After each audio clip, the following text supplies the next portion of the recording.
Hey, it's Cynthia here with Modern Gardener, and we have partnered with Wasatch Community Gardens and Chef John to make Atchara. Okay, so tell me, what is Atchara?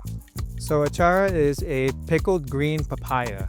And you'll find that as accoutrements or side dishes in the Philippines, all over stuff. Awesome. Tell me what it tastes like.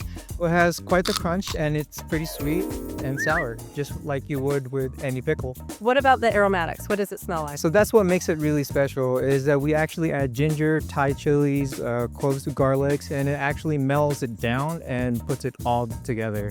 And it comes with this really savory type of a pickle. Okay, so tell me how you would use it. What would you put this on? Oh, it is perfect on fish or grilled chicken, pretty much anything meat-like. I swear you could probably put this on pizza. Okay, so not on ice cream.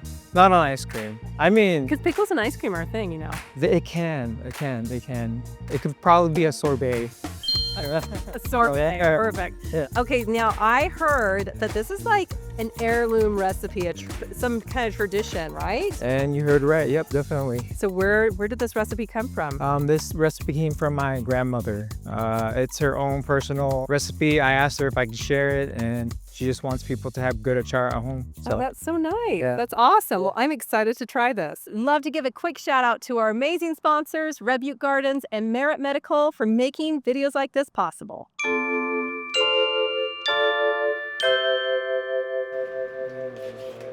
What you're gonna need is 8 ounces or 1 cup shredded green papaya.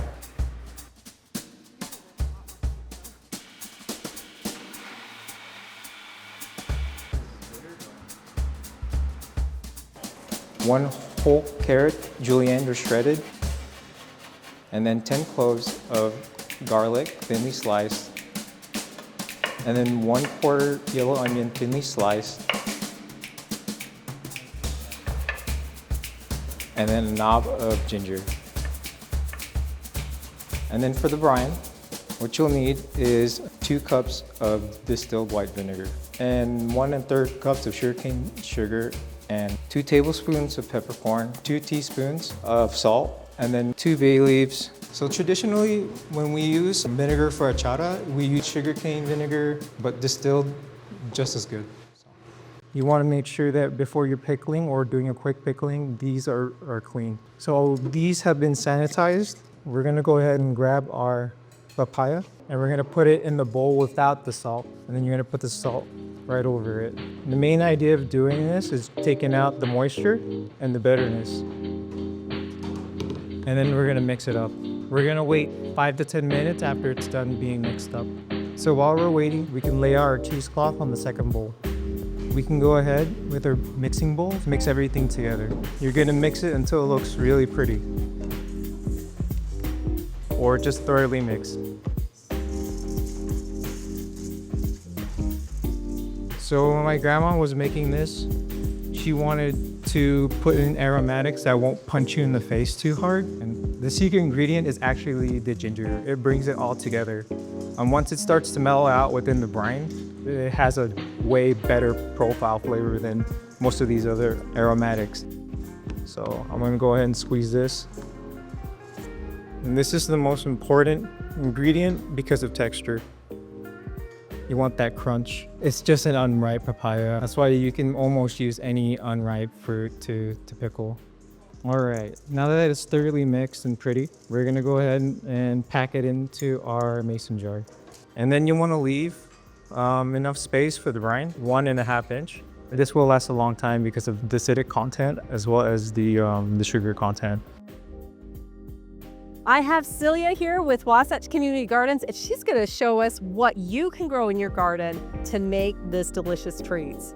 So Celia, tell me what you guys have growing that we can use in our Atchara. So we're using onion, garlic, hot peppers. So Thai chilies, we typically don't grow them because they take so long to turn red and everything. And then we are also doing carrots. And I know that ginger is also a big aspect in this, but I think that's for a whole other episode of how to grow ginger in Utah. Yeah, I do have a garden nerd friend that has it growing in her greenhouse and stuff. We do have some community gardeners that have grown it outdoors. typically stays small, but it can be a fun experiment. Tell me about growing carrots in Utah. What have you learned? When do you like to harvest them? So I mainly do a fall carrot planting, which can be tricky. We plant in July. So we do have to do some tricks to make the carrots think that it's cold weather. But then we're harvesting in the cold, and I feel like they taste so much better then. Tell me about you and tricking carrots to think that it is like fall weather in the middle of July. So the first 12 hours after you plant a carrot seed is the most crucial for temperature. So you want to make sure your bed is nice and wet, cool. You've maybe shaded it to cool the soil temp down, and then you put your seeds in. And sometimes, if you don't mind getting your seeds wet, you can put them in some cold water or actually throw them in the freezer to cool them down. And then plant them. Make sure that bed stays cool for the next 7 to 14 days before they sprout. Okay, talk to me about onions. What have you learned about growing onions? So onions, we just need to make sure that we're growing the right variety for our latitude and that we're putting them in early enough that they can get big before we get decreasing daylight hours. That's what triggers the bulbing Okay. for our storage onions. Now, speaking of storage onions, tell me a little bit about curing onions in Utah because it's different. So sometimes there's books that tell you to cure your onions out in the sun. Yeah. That is not in Utah. You're going to cook your onions. So No. putting them in a shady area that does get a nice breeze. So you're getting that neck to be able to dry down so it's not rotting in the center. Awesome. All right, now garlic. Garlic, man, I love garlic. Takes forever to grow. And then if you get like 2 small bulbs, I mean, it's a labor of love, let's put it that way. But tell me about garlic and how you like to grow it. So we will be planting garlic in the garden the end of October here, and I'm going to be teaching a class for that. We put one individual clove in the ground about 1 inch to 2 inches down and pointy side up, and that by the next July will make a whole head of garlic. And we've got our soft neck garlics and our hard neck garlics. So tell me about curing garlic. It's similar to onions. Do not cure it out in the sun here. Put it in a shaded area where it has a good amount of air circulation and let those bulbs cure. And after that, I put them in the refrigerator so they'll take longer to sprout.